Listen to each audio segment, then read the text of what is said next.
বায়ু এবং জল যেরকম পরিবেশের খুবই গুরুত্বপূর্ণ দুটি উপাদান, ঠিক সেরকমই মাটি এবং শব্দ এই দুটোও কিন্তু পরিবেশের খুবই গুরুত্বপূর্ণ উপাদান।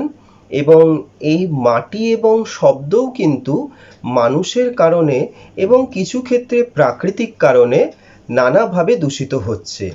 তো আজকে আমরা এই মাটি এবং শব্দ কিভাবে দূষিত হচ্ছে এবং কিভাবে সেটা মানুষ এবং অন্যান্য প্রাণীদেরকে ক্ষতিগ্রস্ত করছে সেই সম্পর্কেই জানবো।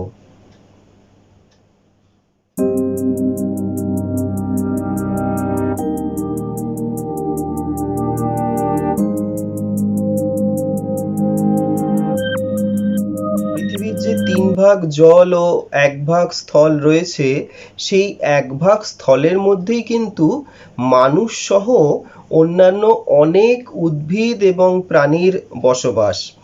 তো এই মাটিকে কেন্দ্র করে অন্যান্য মানুষ ছাড়াও অন্যান্য উদ্ভিদ এবং প্রাণী যেরকম বসবাস করছে, মানুষেরও কিন্তু একটা খুব গুরুত্বপূর্ণ ভূমিকা রয়েছে।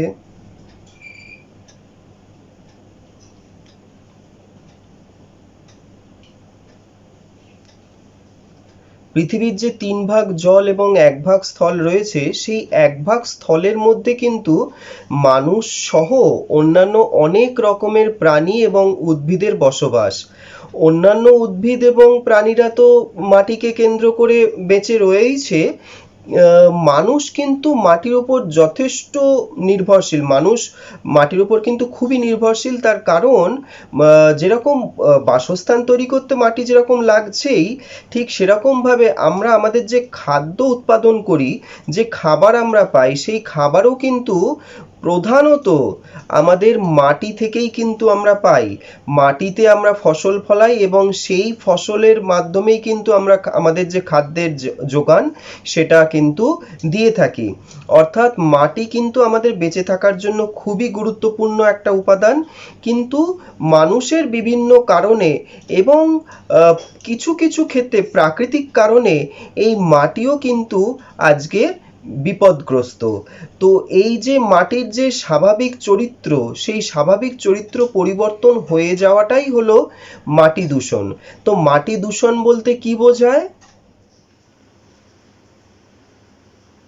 প্লাস্টিক, রাসায়নিক সার, কীটনাশক, দৈনন্দিন আবর্জনা, ব্যাকটেরিয়া, প্রোটোজোয়া ইত্যাদি দূষক মাটিতে মিশে ভূপৃষ্ঠের উপর বিন্যস্ত মাটির স্তরের যে ভৌত, রাসায়নিক ও জৈব বৈশিষ্ট্যের অবাঞ্ছিত ও ক্ষতিকর পরিবর্তন বা ক্ষয় সাধন করে তাকে মাটি দূষণ বলে। তাহলে মাটি দূষণ কাকে বলে তার মধ্যেই দেখতে পেলে যে মাটি দূষণ যে যে কারণে ঘটছে তার মধ্যে কিন্তু জৈব উপাদানও রয়েছে এবং অজৈব উপাদানও রয়েছে। তাহলে সেইখান থেকেই আমরা মাটি দূষণের কারণ হিসেবে প্রথমে যেটা জানবো সেটা হলো বিভিন্ন ধরনের জীবাণু, অর্থাৎ মাটির দূষণের জৈব কারণ।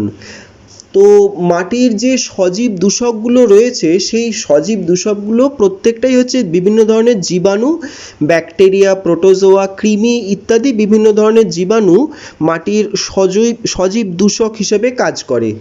জীবাণু দ্বারা মাটির যে দূষণ সেটা বিভিন্ন রকমভাবে কিন্তু হয়ে থাকতে পারে।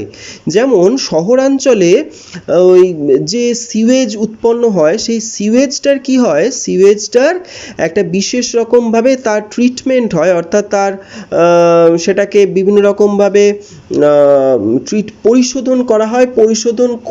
পরিশোধন করার পদ্ধতি প্রক্রিয়ার মাঝখানে স্লাজ বলে একটা বিশেষ পদার্থ তৈরি হয়, মানে যেটা অনেকটা পাঁকের মতন। এই স্লাজ তৈরি হয় এবং স্লাজটা যদি সঠিকভাবে ট্রিটমেন্ট না হয় এবং তার আগেই যদি সেটা মাটিতে ফেলে দেওয়া হয়, তাহলে তার মধ্যে যে জীবাণু থাকে সেটা কিন্তু মাটির মধ্যেও চলে আসে।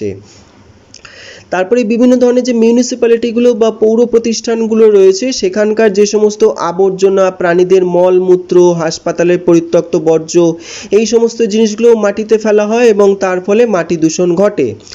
এছাড়া অনেক রোগের জীবাণুই কিন্তু মাটিতে বসবাস করে এবং বিভিন্ন রোগের সংক্রমণ ঘটায়। এই মাটিতে বসবাসকারী বিভিন্ন ধরনের রোগ সৃষ্টিকারী জীবাণুদেরকে বলা হয় এডাফিক প্যাথোজেন। যেমন অ্যানথ্রাক্স রোগের জীবাণু ব্যাসিলাস অ্যানথ্রাসিস, এটা কিন্তু একটা এডাফিক প্যাথোজেন যেটা মাটিতে বসবাস করে। এছাড়া বিভিন্ন ধরনের বিভিন্ন ক্ষতিকর রাসায়নিক উপাদান কিন্তু মাটিকে দূষিত করে। যেমন মাটিতে তো অনেক সময় নিয়ম না মেনে বিভিন্ন ধরনের নাইট্রেট, সালফেট জাতীয় অজৈব সার যথেচ্ছভাবে ব্যবহার করা হয় এবং সেই যথেচ্ছ ব্যবহারের ফলে সেই উপাদানগুলো মাটিতে মিশে মাটির দূষণ ঘটায়। এছাড়া বিভিন্ন কীটনাশক না বলে পেস্টিসাইড বলা ভালো, যে পেস্টিসাইডগুলো ব্যবহার করা হয়, ডিডিটি, বিএইচসি, এই ধরনের যে পেস্টিসাইডগুলো, সেই পেস্টিসাইডগুলোও কিন্তু মাটিতে প্রবেশ করে মাটি দূষণ ঘটায়। তারপরে সোডিয়াম আর্সেনাইড নামক বিভিন্ন ধরনের আগাছানাশক, তারপরে এন্ড্রিন জাতীয় রোডেন্টিসাইড, এই সমস্ত পদার্থগুলোও কিন্তু রাসায়নিকভাবে মাটিকে দূষিত করে। রোডেন্টিসাইড বলতে কি বোঝায়? রোডেন্টিসাইড বলতে বোঝায় যে সমস্ত রাসায়নিক পদার্থগুলো রোডেন্টকে মারার জন্য ব্যবহার করা হয় তাদেরকেই রোডেন্টিসাইড বলে। রোডেন্ট বলতে আসলে ইঁদুর, যে যে গোষ্ঠীভুক্ত স্তন্যপায়ীদের যে গোষ্ঠীভুক্ত ইঁদুর, তাদেরকে রোডেন্টস বলা হয়। এমনকি খরগোশও কিন্তু রোডেন্ট। তো এই রোডেন্টদের মারার জন্য এরা কিন্তু কৃষি জমিতে প্রভূত পরিমাণে ফসলের ক্ষতি সাধন করে, তাই তাদেরকে মারার জন্য যে জীবাণুনাশক ব্যবহার করা হয় তাদেরকেই বলা হচ্ছে রোডেন্টিসাইড। তো এন্ড্রিন হচ্ছে একটা রোডেন্টিসাইড এবং সেটাও কিন্তু মাটিতে যদি মেশে তাহলে কিন্তু মাটির দূষণ ঘটায়। এবার এই মাটি দূষণের ফলাফল কি? মাটি দূষণেরও কিন্তু সুদূর প্রসারী ফলাফল রয়েছে, কিন্তু এখানে আমরা মূলত দুটো ভাগে পড়ব। একটা হচ্ছে মানুষের ওপর সরাসরি প্রভাব এবং আরেকটা জৈব বিবর্ধন বা বায়োম্যাগনিফিকেশন। তো মানুষের ওপর প্রভাব কি রকম হতে পারে? কোন ধরনের দূষক মাটিটা দূষিত করছে তার উপর ভিত্তি করে মানুষের ওপর প্রভাবগুলো হয়। যেমন দূষকের উপাদানগুলো যদি সরাসরি মাটি স্পর্শ করার মাধ্যমে জীবাণু দ্বারা বাহিত হয় এবং মানুষের শরীরে প্রবেশ করে তাহলে নানা রকমের রোগ সৃষ্টি করে। আবার কিছু কিছু জীবাণু আবার প্রশ্বাস বায়ুর মাধ্যমে মানুষের শরীরে প্রবেশ করে এবং সেক্ষেত্রে সংক্রমণ ঘটায়। যেমন টিটেনাস রোগ সৃষ্টিকারী ক্লস্ট্রিডিয়াম টিটেনি, তারপরে গ্যাস গ্যাংগ্রিন রোগ সৃষ্টিকারী ক্লস্ট্রিডিয়াম পারফ্রিনজেস, তারপরে অ্যাসপারজিলোসিস রোগ সৃষ্টিকারী অ্যাসপারজিলাস প্রভৃতি এডাফিক জীবাণু। এই এডাফিক জীবাণুগুলো কিন্তু মানুষের শরীরে প্রবেশ করে বিভিন্ন ধরনের সংক্রমণ ঘটায়। যেমন অ্যাসপারজিলোসিসের ক্ষেত্রে অ্যাসপারজিলোসিস যে রোগটা হয় সেক্ষেত্রে কিন্তু আমাদের যে কর্ণকুহর রয়েছে, অর্থাৎ কানের যে কর্ণছত্রের ভেতর দিয়ে যে ছিদ্রপথ যেটা রয়েছে, যেটা আমাদের কর্ণপট পর্যন্ত যে বিস্তৃত পথটা রয়েছে সেটাকেই কর্ণকুহর বলা হয়। সেই কর্ণকুহর এবং শ্বাসনালীর বিভিন্ন জায়গায় কিন্তু সংক্রমণ ঘটে এই অ্যাসপারজিলাসের প্রভাবে। মাটিজাত অন্যান্য রোগ কিন্তু কৃমির সাহায্যে হতে পারে। যেমন অ্যাসক্যারিয়াসিস, এই অ্যাসক্যারিয়াসিস রোগটা অ্যাসক্যারিস লুম্ব্রিকয়েডিস নামক একটা কৃমির সাহায্যে হয়। তারপরে স্ট্রঙ্গাইলয়েডিয়াসিস নামক একটা রোগ, সেটাও কিন্তু স্ট্রঙ্গাইলয়েডিস নামক এক কৃমির সাহায্যে হয়। তারপরে একাইনোকক্কিস নামক আরেকটি রোগ একাইনোকক্কাস নামক কৃমির সাহায্যে হয়ে থাকে। তাহলে এরাও কিন্তু এক ধরনের এডাফিক অর্গানিজম বা মাটিজাত পদার্থ বা মাটিতে বসবাসকারী জীব, যেগুলো মানুষের শরীরে প্রবেশ করে মানুষের কিন্তু বিভিন্ন ধরনের রোগ সৃষ্টি করে। এবার যেটা বলবো ফলাফলের মধ্যে সেটা হলো জীব বিবর্ধন বা জৈব বিবর্ধন বা বায়োম্যাগনিফিকেশন। জীব বিবর্ধন বলতে কি বোঝায়? খাদ্য শৃঙ্খল বরাবর নিচ থেকে ক্রমশ উচ্চতর পুষ্টি স্তরে কোনো দূষকের ক্রমবর্ধমান সঞ্চয়ের ঘটনাকে জীব বিবর্ধন বা জৈব বিবর্ধন বা বায়োম্যাগনিফিকেশন বলে। আচ্ছা, তাহলে এখানে খাদ্য শৃঙ্খল জিনিসটা কি সেটা আরেকবার একটু মনে করিয়ে দিচ্ছি। খাদ্য শৃঙ্খল হলো বাস্তুতন্ত্রে প্রত্যেকটি জীব এক অদৃশ্য শৃঙ্খলের সাহায্যে খাদ্য খাদক সম্পর্কের মাধ্যমে পরস্পর যুক্ত থাকে। এই যে খাদ্য খাদক সম্পর্কের মাধ্যমে পরস্পরের ওপর নির্ভর থাকা বা যুক্ত থাকা, এই সম্পর্ককেই বলা হচ্ছে খাদ্য শৃঙ্খল। এবং খাদ্য শৃঙ্খলের সর্বনিম্ন স্তরে থাকে হচ্ছে উৎপাদক, এবং সর্বোচ্চ স্তরে যারা থাকে সেটা হলো সর্বোচ্চ শ্রেণীর খাদক। উৎপাদক বলতে সমস্ত সবুজ উদ্ভিদদেরকে বোঝানো হচ্ছে, এবং খাদক বলতে বুঝতেই পারছো প্রাণীদের বোঝানো হচ্ছে। খাদক আবার বিভিন্ন রকমের হয়। তো সর্বোচ্চ শ্রেণীর খাদক যারা, মানে যাকে সাধারণত খাওয়ার মতো অন্য কোনো প্রাণী নেই, তাদেরকেই সর্বোচ্চ শ্রেণীর খাদক বলা হয়। তো এই জৈব বিবর্ধন বা বায়োম্যাগনিফিকেশনে যেটা হয় সেটা খাদ্য শৃঙ্খলের নিচ থেকে, মানে উৎপাদকের স্তর থেকে যত উপরের দিকে অর্থাৎ সর্বোচ্চ খাদকের দিকে যাওয়া যাবে পুষ্টি স্তরে, তত কোনো একটা দূষকের যে ঘনত্ব, সেই ঘনত্বটা ক্রমশ বৃদ্ধি পেতে থাকে। এই ঘটনাটাকেই বলা হচ্ছে জীব বিবর্ধন বা বায়োম্যাগনিফিকেশন। এর আগে জল দূষণ পড়ার সময় আমি বলেছিলাম ডিডিটি নামক যে পেস্টিসাইডটা রয়েছে সেটা কিন্তু পৃথিবীর সমস্ত দেশে কিন্তু তার উৎপাদন বন্ধ হয়ে গিয়েছে এবং ব্যবহারও বন্ধ হয়ে গিয়েছে, কিন্তু ভারতে একমাত্র এখনো পর্যন্ত উৎপাদন হয় এবং ভারতের বেশ কিছু জায়গাতে কিন্তু এখনো পর্যন্ত ডিডিটি ব্যবহার করা হয়। তো এই ডিডিটিটা কেন ক্ষতিকারক? তার কারণ এই ডিডিটি একটা বায়োম্যাগনিফিকেশন বা জৈব বিবর্ধন সৃষ্টিকারী একটা পদার্থ। এই ডিডিটির ফলে কি হয়, ডিডিটি থাকার কারণেই কিন্তু এই জৈব বিবর্ধন, মানে পাখিদের ক্ষেত্রে ওই যে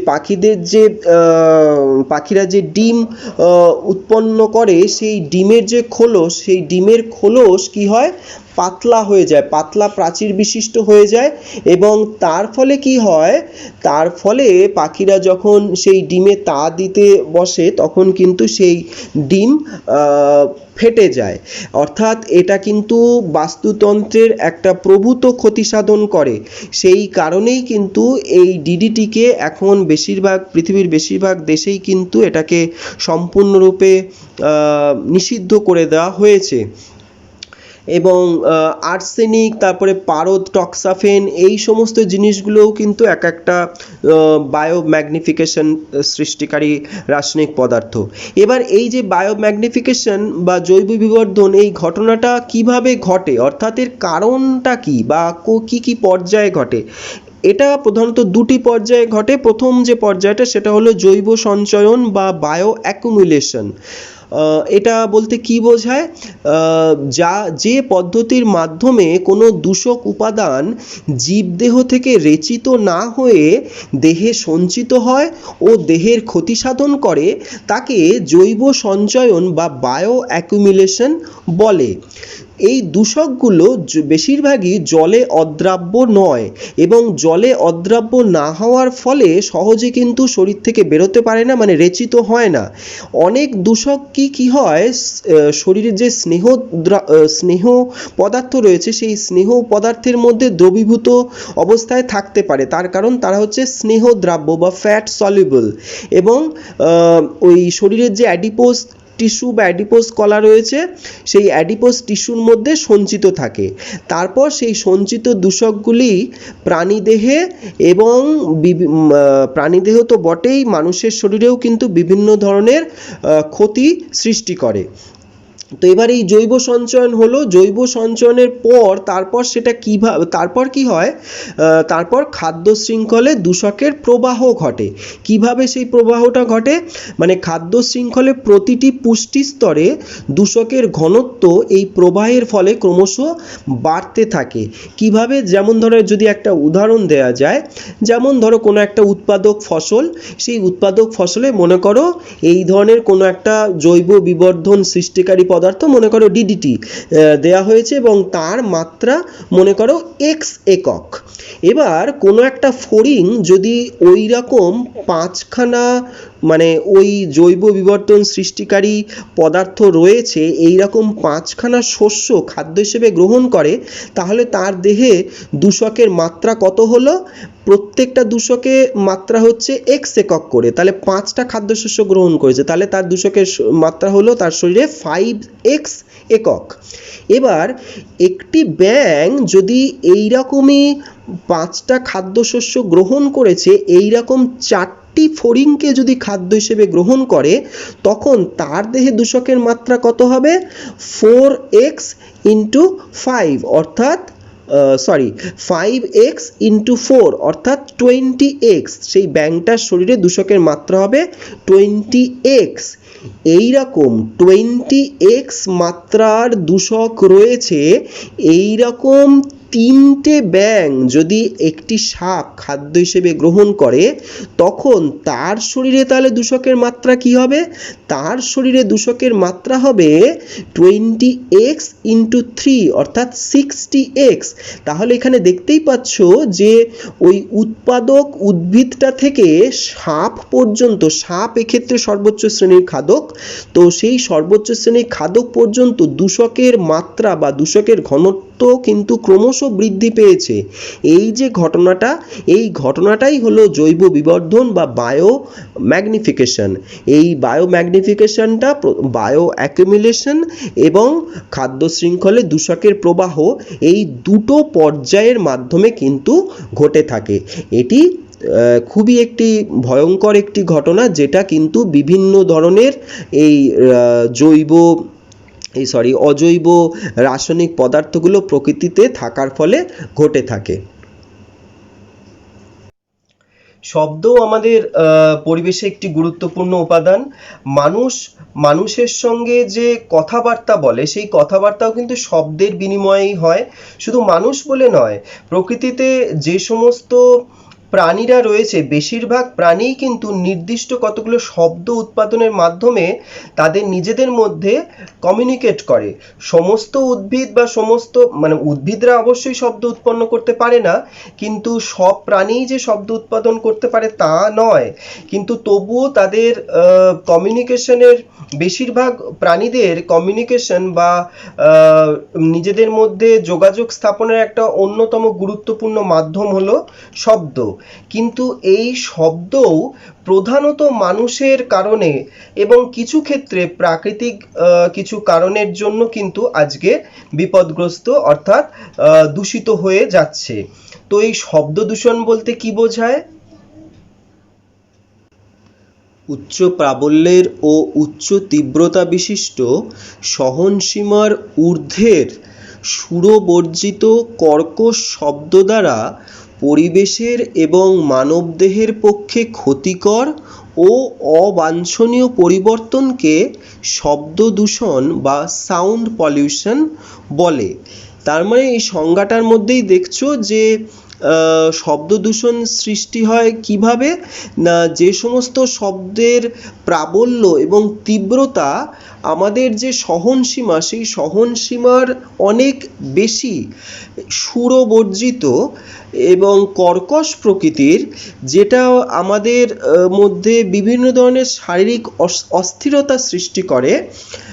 কিছু শব্দ তো কিছু ক্ষেত্রে আমাদের তাৎক্ষণিকই তৎক্ষণাৎ বিভিন্ন ধরনের অসুবিধার সৃষ্টি করে, এছাড়া কিছু ক্ষেত্রে সেটা ধীরে ধীরে বিভিন্ন ধরনের অসুবিধার সৃষ্টি করে।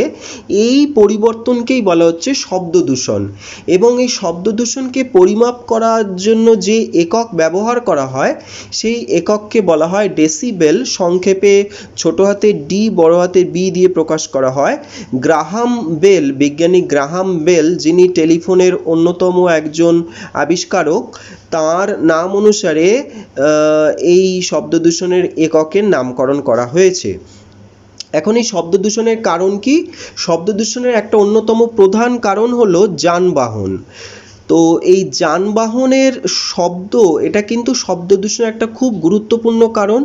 যত জনসংখ্যা বৃদ্ধি পাচ্ছে বিশেষত শহরাঞ্চলে, তত যানবাহনের পরিমাণও কিন্তু বৃদ্ধি পাচ্ছে, এবং যানবাহনের পরিমাণ বৃদ্ধি পাওয়ার ফলে শব্দ দূষণের মাত্রাও কিন্তু ক্রমশ বৃদ্ধি পাচ্ছে। ট্রাক, মোটর বাস, রেল, এরোপ্লেন, সুপারসনিক জেট ইত্যাদি চলার সময় যে শব্দ তৈরি হয়, তারপরে গাড়ির হর্ন যেগুলো রয়েছে, সেই গাড়ির হর্নে যে শব্দ তৈরি হয় তা কিন্তু শব্দ দূষণ তৈরি করে। আমাদের ভারতে যে কেন্দ্রীয় দূষণ নিয়ন্ত্রণ পর্ষদ রয়েছে বা সেন্ট্রাল পলিউশন কন্ট্রোল বোর্ড বা সংক্ষেপে সিপিসিবি, সেই সংস্থা কিন্তু যানবাহনজনিত শব্দ দূষণের মাত্রা 70 ডেসিবেলে নির্ধারণ করে রেখেছে।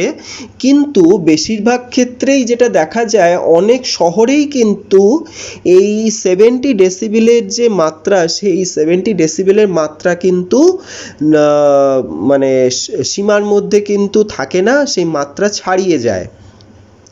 তারপরে শিল্পজাত শব্দ, বিভিন্ন কলকারখানায় দ্রব্য উৎপাদনে ব্যবহৃত যে যন্ত্রপাতি রয়েছে, সেই যন্ত্রপাতি থেকে কিন্তু মারাত্মক আওয়াজ সৃষ্টি হয় এবং তার ফলে শব্দ দূষণ ঘটে। ভারতের বিভিন্ন শিল্পক্ষেত্রে 8 ঘন্টায় গড়ে সর্বাধিক 90 ডেসিবেল পর্যন্ত শব্দ সর্বোচ্চ সহন মাত্রা রয়েছে বলে নির্ধারিত হয়েছে। কিন্তু জাহাজ নির্মাণ কারখানা বা বিমান নির্মাণ কারখানা কিংবা কাঠের মিল, খাদ্য উৎপাদন শিল্প, আসবাব নির্মাণ শিল্প, এই সমস্ত জায়গায় কিন্তু এই যে সহন মাত্রা, যেটা সর্বোচ্চ সহন মাত্রা 90 ডেসিবেল, তার থেকেও কিন্তু অনেক বেশি প্রাবল্যের শব্দ উৎপন্ন হয়, যার ফলস্বরূপ শব্দ দূষণ ঘটে। আর এছাড়া তো বর্তমানকালে শব্দ দূষণের একটা অন্যতম কারণ হলো, যেটা আমরা সবাই জানি কিন্তু তবু আমরা জেনেও আমাদের নিজেদের সেই মুহূর্তের আনন্দের জন্য আমরা এর যে পরবর্তী যে ক্ষতিকর প্রভাবগুলো সেইগুলো ভুলে থাকি। সেটা হলো এই শব্দবাজি এবং লাউড স্পিকারের অযাচিত ব্যবহার। বিভিন্ন পুজোর সময়তেই দেখা যায়, পুজোর পরে, পুজোর সময় তো আছেই, পুজো তো আর শেষ হতে চায় না, আমাদের এখানে পুজো শুরু হলে পুজো শেষ হতে চায় না, এবং যতদিন পুজো চলে ততদিন পর্যন্তই তারস্বরে শব্দ চলতে থাকে, মাইকের আওয়াজ চলতে থাকে, এবং তারপর বিসর্জনের সময় যখনই আসে তখন শুরু হয় শব্দবাজি এবং তার সঙ্গে তোমাদের ডিজে বক্সের আওয়াজ। এই শব্দবাজি এবং ডিজে বক্সের এই প্রচণ্ড শব্দে হয়তো সেই মুহূর্তে তোমাদের ভালো লাগছে, তোমরা সেই শব্দের সবাই নাচছো, সেই মুহূর্তে ভালো লাগছে, কিন্তু এর সুদূর প্রসারী অনেক ফলাফল আছে, ক্ষতিকর ফলাফল রয়েছে।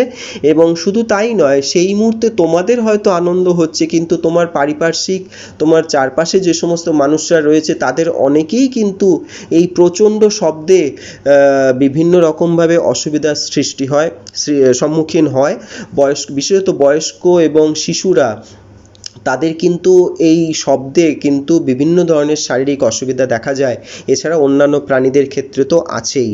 সুতরাং তোমরা অবশ্যই আনন্দ করবে না কেন, নিশ্চয়ই করবে, কিন্তু তার একটা সীমা বা মাত্রা রেখে অবশ্যই আনন্দ করবে, এবং সেই ক্ষেত্রে এই শব্দের যে মাত্রাটা, সেই শব্দের মাত্রাটা বজায় রাখার চেষ্টা করবে।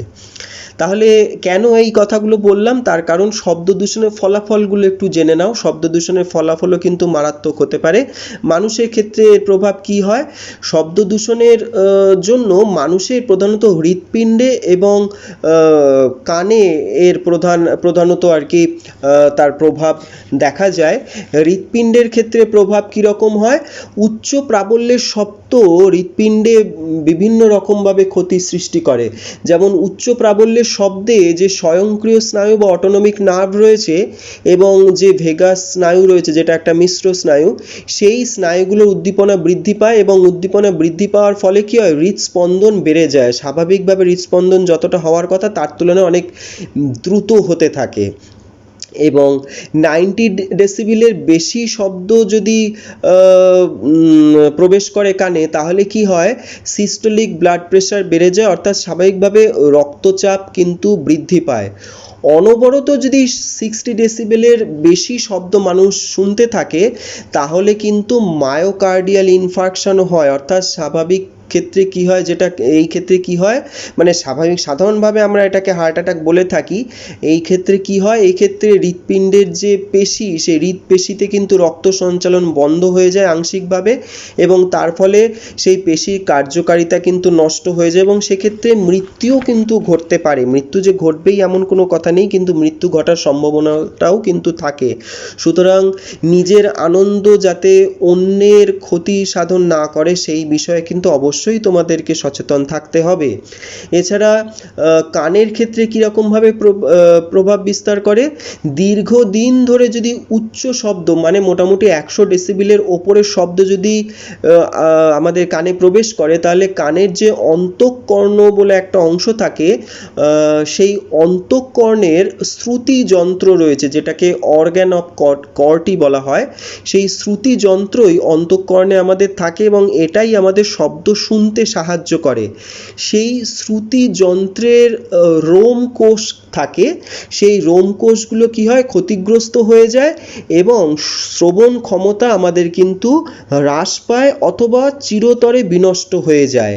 এই যে শব্দের মানে তীব্র শব্দ বা উচ্চ শব্দর প্রভাবে আমাদের অন্তঃকর্ণের অর্গান অফ কর্টির রোমকোষের ক্ষতিগ্রস্ত হওয়ার ফলে শ্রবণ ক্ষমতা হ্রাস পাওয়া বা বিনষ্ট হওয়ার যে ঘটনা তাকেই বলা হয় নয়েজ ইনডিউসড হিয়ারিং লস বা NIHL। এই NIHL বা নয়েজ ইনডিউসড হিয়ারিং লস দু রকমের হতে পারে। কি যদি উচ্চ প্রাবল্যের শব্দ হঠাৎ করে মানে এককালীন শোনা হয় তাহলে হঠাৎ করে সেই শোনা উচ্চ প্রাবল্যের শব্দে কি হয়, অন্তঃকর্ণের যে ককলিয়া বলে একটা অংশ থাকে সেই ককলিয়া অংশটা আমাদের শব্দ শুনতে সাহায্য করে, যার মধ্যেই আসলে ওই শ্রুতি যন্ত্র বা অর্গ্যান অফ কর্টিটা থাকে। সেই ককলিয়াটা কিন্তু শ্রবণ ক্ষমতা নষ্ট হয়ে যায়, একদম স্থায়ীভাবে নষ্ট হয়ে যায় এবং একে অ্যাকাউস্টিক ট্রমা বলে। আর যেমন 150 ডেসিবেলের ওপরের বাজির শব্দ বা বিস্ফোরণ এই সমস্ততে কিন্তু এই অ্যাকাউস্টিক ট্রমা হতে পারে। আর আরেকটা যেটা NIHL হতে পারে সেটা হলো গ্র্যাজুয়ালি ডিক্রিজিং হিয়ারিং লস, মানে ধীরে ধীরে শ্রবণ ক্ষমতা আস্তে আস্তে চলে যেতে থাকে। সাধারণত যদি উচ্চ প্রাবল্যের শব্দ মোটামুটি 85 ডেসিবেল শব্দ যদি এটা ক্রমাগত যদি শোনা হয় তাহলে ধীরে ধীরে কি হয়, শব্দে শোনার যে ক্ষমতা শ্রবণ ক্ষমতা সেটা নষ্ট হয়ে যায়। সুতরাং এটা প্রাথমিকভাবে হয়তো তোমরা মনে করছো শব্দ আবার আমাদের শুনতে অসুবিধা হতে পারে নাকি এরকম, বা হলেও সেটা কি অসুবিধাজনক নাকি? অবশ্যই অসুবিধাজনক। সেটা যে সমস্ত মানুষরা শব্দ শুনতে পায় না তারাই একমাত্র কিন্তু ভালোভাবে বুঝতে পারেন। সুতরাং সেই বিষয়টাতে অবশ্যই তোমাদেরকে কিন্তু খেয়াল রাখতে হবে।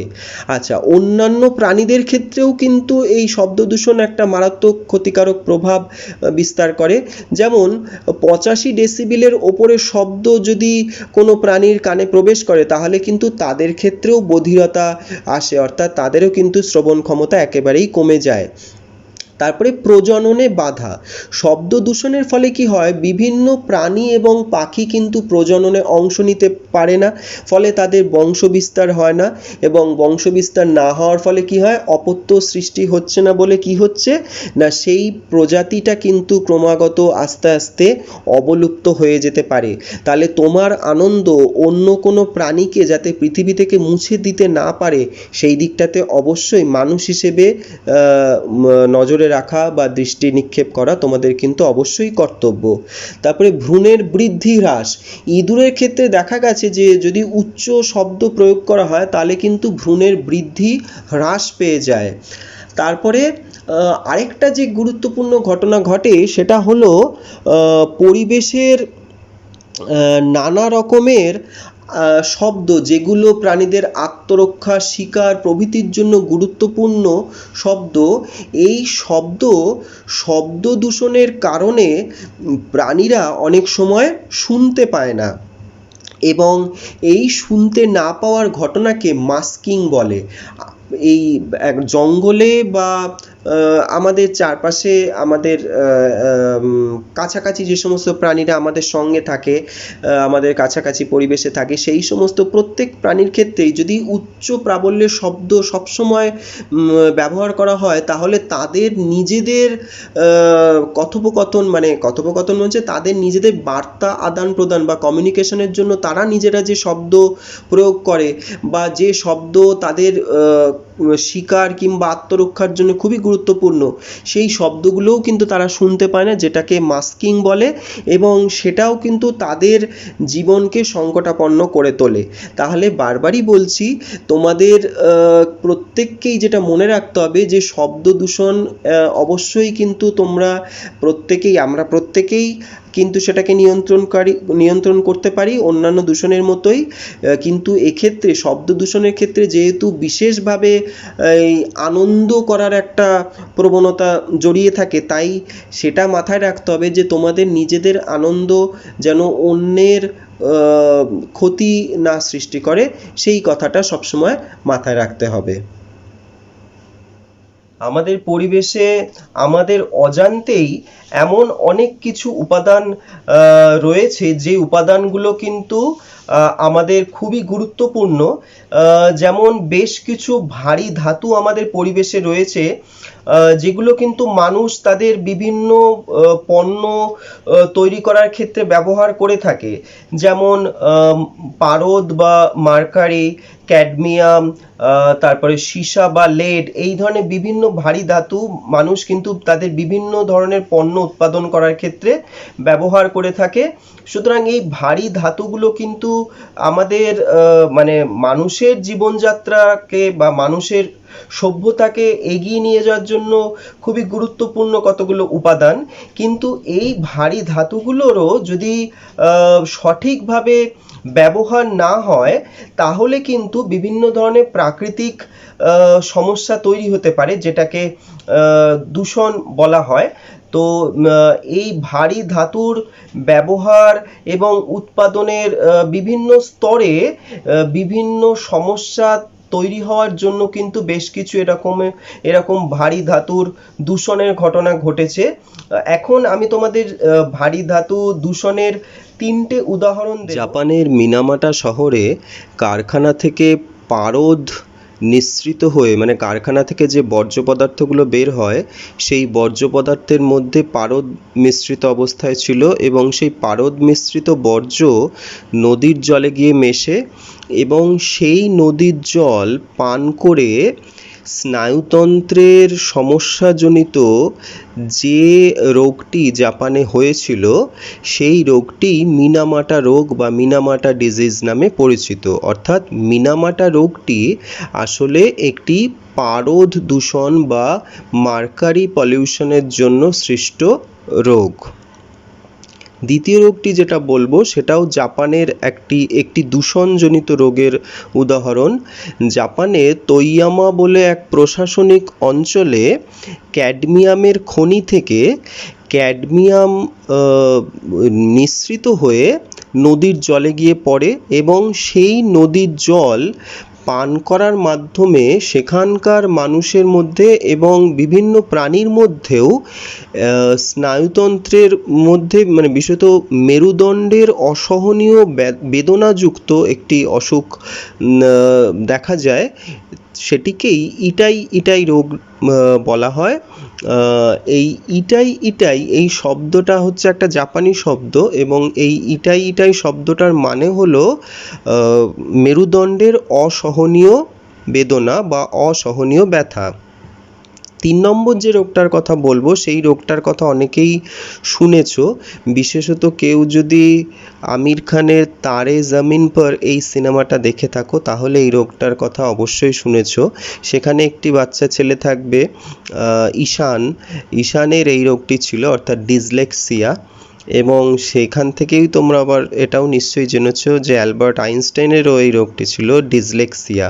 তো এই যে ডিসলেক্সিয়া যে রোগটি রয়েছে, পরবর্তীকালে গবেষণায় দেখা গেছে প্রাকৃতিক কারণ ছাড়াও সীসা বা লেড পলিউশনের জন্য কিন্তু এই স্নায়ুতন্ত্রের সমস্যাজনিত এই রোগটি হয়, অর্থাৎ ডিসলেক্সিয়া রোগের একটি অন্যতম কারণ হলো সীসা দূষণ বা লেড পলিউশন। তাহলে দেখলে মানুষের বিভিন্ন কার্যকলাপের ফলে এবং কিছু ক্ষেত্রে প্রাকৃতিক কারণে পরিবেশের বিভিন্ন উপাদান কিভাবে দূষিত হচ্ছে এবং কিভাবে সেই দূষণ মানুষ সহ পরিবেশের বিভিন্ন জীব সম্প্রদায়ের মধ্যে কিভাবে বিপদের তাহলে দেখলে যে মানুষের বিভিন্ন কার্যকলাপের ফলে এবং কিছু ক্ষেত্রে প্রাকৃতিক কার্যকলাপের জন্য পরিবেশের বিভিন্ন উপাদান কিভাবে দূষিত হচ্ছে এবং সেই দূষণের ফলে মানুষ এবং অন্যান্য প্রাণীদের বা অন্যান্য জীবেদের জীবনে কিভাবে বিভিন্ন ধরনের বিপদ ঘনিয়ে আসছে সেই সম্পর্কে তোমরা জানতে পারলে। তো তোমরাও ভবিষ্যতে অবশ্যই এই সমস্ত বিষয়ে সচেতন হবে, যাতে নিজেরা কোনোভাবেই এই ধরনের পরিবেশ দূষণের কাজে লিপ্ত না হও সেই বিষয়ে অবশ্যই সচেষ্ট থাকবে এবং তোমার চারপাশে যদি কখনো এই ধরনের দূষণ সৃষ্টিকারী ঘটনা ঘটতে দেখো তখন সেই বিষয়ে মানুষকে বোঝাবার চেষ্টা করবে। তাহলে আজকে এটুকুই থাক। এর পরের দিন আমরা এই চ্যাপ্টারেরই আরেকটা অংশ নিয়ে বলবো। তাহলে প্রত্যেকে খুব ভালো থাকবে, সুস্থ থাকবে।